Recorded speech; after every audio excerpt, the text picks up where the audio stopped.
Nung bata ako, sabi ng mga matatanda, dapat daw binyagan kagad ang mga sanggol dahil kung hindi, baka daw ito maging tiyanak.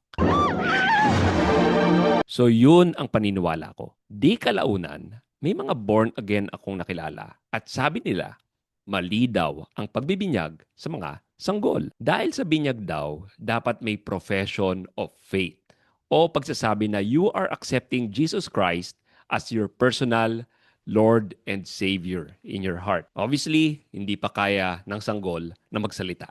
Kaya bagsak sila dito. Kaya sa video na ito, bibigyan ko kayo ng 3 dahilan kung bakit tama lang na binyagan ng Katoliko ang mga babies. At hindi lang yan.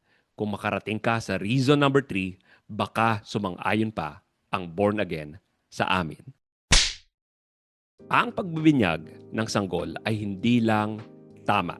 Dapat din natin itong gawin sa mas maagang panahon after nitong ipanganak at pwede na siyang ilabas ng bahay dahil kaluluwa ng batang ito ang pinag-uusapan. At minsan, tayong mga Pinoy, ginagawa pa nating excuse na wala kasi tayong ipapakain sa mga guest Pero don't worry, hindi requirement sa pagbibinyag na makapagpapiesta ka sa buong barangay. Kahit wala kang pang blowout sa ninong o ninang, valid pa rin ang binyag ng anak mo. Kaya eto na ang mga dahilan kung bakit nagbibinyag ng mga sanggol ang Katoliko. Reason number 1. Ito ay nakaugat sa kasaysayan ng Kristyanismo. Ito ang unang dahilan. Ang pagbibinyag sa mga babies ay hindi isang modernong imbensyon. Ito ay gawi na ng mga unang Kristiyano na pinamumunuan pa mismo ng mga apostol. Sa aklat ng mga gawa or Acts of the Apostles, paulit-ulit nating mababasa ang tinatawag na household baptisms o binyag ng buong sambahayan. Halimbawa,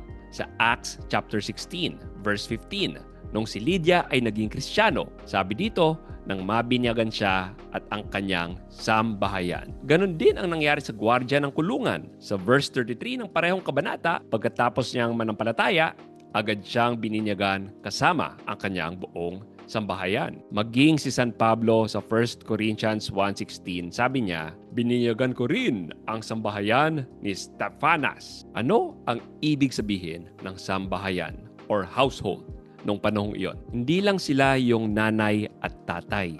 Kasama din dyan ang lolo't lola, mga anak, mga apo, at ang mga kasambahay. At imagine niyo, malaki pa ang mga pamilya noon. Yun yung kultura nila. Hindi ngayon na may 1 o 2 anak lang. At halos imposibleng isipin na kahit isang sanggol o bata sa household na yon ay wala. Kaya ang implications ay malinaw. Kapag ang ulo ng pamilya ay nananampalataya, dinadala niya ang kanyang buong pamilya kasama ang mga bata sa tipan ng Diyos sa pamamagitan ng binyag. Dahil ang kaligtasan ay para sa buong komunidad, hindi lang pang-individual. Ito ang ginagawa ng mga unang Kristiyano at ito ang tradisyong pinagpapatuloy ng simbahan sa loob ng 2,000 taon. Reason number 2, may matibay na ebidensya sa Bible. Okay, Bible na ulit ang usapan.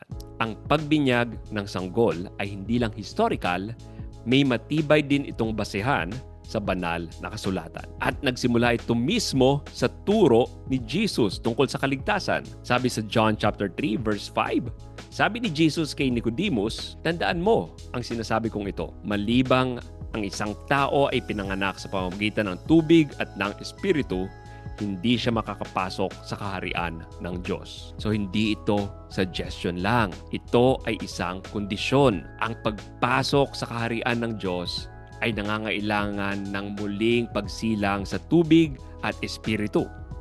Ito ang sakramento ng binyag. At idagdag mo pa rito ang Great Commission sa Matthew 28 verse 19. Inutusan dito ni Jesus ang mga alagad. Humayo kayo at gawin niyong alagad ang lahat ng mga bansa.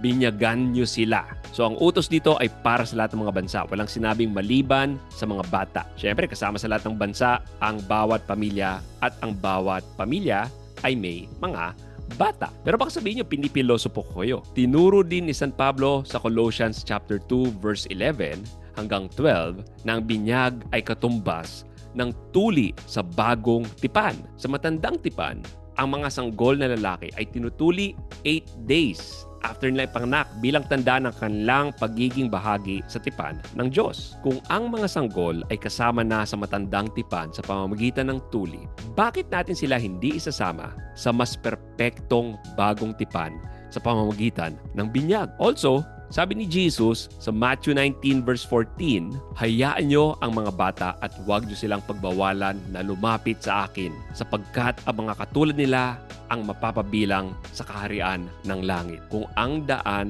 papunta sa kaharian ay sa pamamagitan ng tubig at espiritu, ang pagkakait sa kanila ng binyag ay mismong pinagbabawal ni Jesus. Ito yung sinasabi niyang huwag gawin. Okay.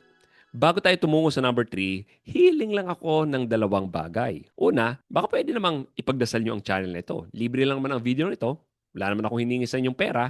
Ang hiningi ko lang ay dasal. At ang number 2 na gusto kong hilingin din sa inyo. Kung nagugustuhan nyo ang video na gaya nito na nagpapaliwanag sa Catholic faith, baka pwede namang pindutin nyo ang subscribe button down below. Ang layunin ng channel na ito is to make our Catholic faith viral.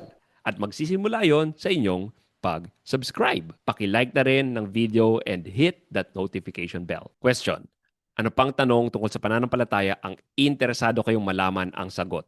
Write it down sa comments below. Reason number 3. Ito ay patunay na naniniwala kaming mga Katoliko na grace alone galing sa Diyos ang nakakapagligtas. At marahil ito ang pinakamalalim na dahilan sa lahat. Ang binyag ng sanggol ay isang malinaw na pagpapakita na ang kaligtasan ay nagmumula sa grasya lamang ng Diyos or God's grace alone. Dahil ang binyag ay isang regalo. Hindi ito sweldo na kailangan mong pagtrabahuan or exam na kailangan mong ipasa. Para sa isang sanggol na wala pang kakayahang manampalataya para sa sarili niya, ang binyag ay isang purong biyaya. Dito pumapasok ang turo tungkol sa original sin o kasalanang mana. Ayon sa simbahan, lahat tayo pagkapanganak pa lang ay may dala ng marka ng kasalanan ni Adan, isang estado ng pagiging hiwalay sa Diyos. Hindi ito kasalanan na ginawa ng sanggol, kundi isang kondisyon na kailangan ng lunas. Ang binyag ang gamot para dito. Nililinis nito ang kasalanang mana at ibinabalik ang sanggol sa pamilya ng Diyos. Dito, ang pananampalataya na kailangan sa pagbibinyag ng bata ay hindi nagmumula sa sanggol mismo, kundi sa kanyang mga magulang at sa buong simbahan na nagdala sa kanya kay Kristo. At katulad sa matandang tipan, hindi tinatanong ang 8-day-old na bata kung naniniwala siya bago siya tuliin. Ang pananampalataya ng kanyang komunidad ang nagpasok sa kanya sa bagong tipan. Kaya kung ipagkakait natin ang binyag sa isang sanggol, para na rin nating sinabi na kailangan niya munang gawin ang isang bagay para maging karapat-dapat sa pag-ibig ng Diyos. Ngunit ang turo ng Kristyanismo ay kabaliktaran. Ang Diyos ang unang nagmahal sa atin. Ang binyag ng sanggol ang pinakamagandang simbolo ng katotohanang iyan. At dito sa point na ito, dapat ay kaisa natin ang maraming Protestants at born again. Ang mga sanggol, wala silang ginawa para maligtas. Not even a profession of faith. Purely the grace of God lang ang magliligtas sa Kanya. Alright? Kung gusto niyo pa ng mga gitong videos na nag-explain ng pananampalatayang Katoliko, please click the link right here.